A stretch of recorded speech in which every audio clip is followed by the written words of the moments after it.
T4 is converted to T3 primarily in the liver and skeletal muscle via 5-deiodinase.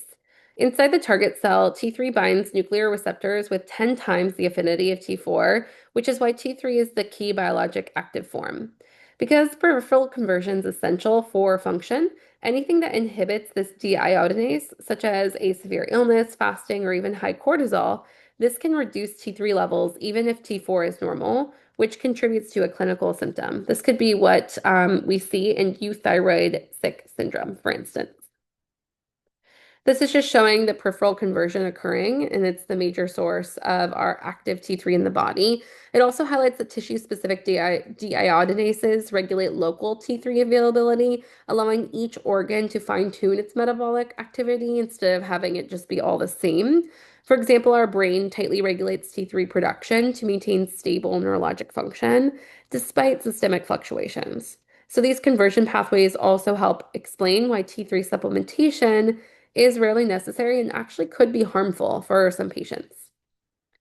T4 is converted into active T3 through 5-deiodinase or into inactive reverse T3 or RT3 through 5-deiodinase. T3 itself can be degraded into reverse T2 or reverse T2. Reverse T3 is clinically relevant because it increases in conditions like severe illness or cortisol excess, where the body downregulates metabolism.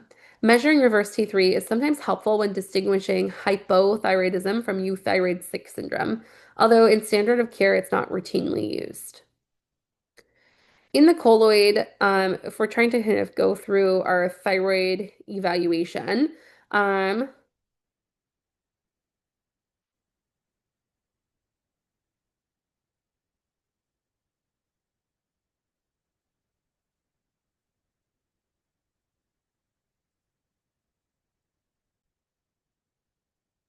it's important to choose tests that measure different parts of the um, HPT axis, hypothalamus pituitary thyroid axis. TSH remains the single best screening tool because of its sensitivity to changes in circulating thyroid hormone.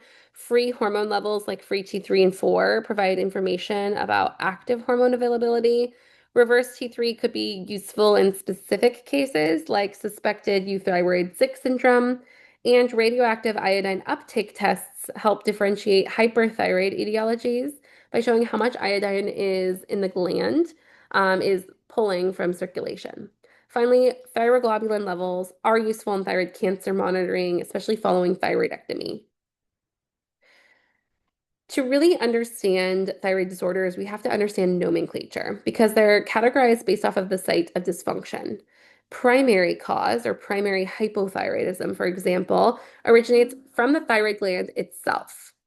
This is the most common scenario and presents as low T4 with high TSH.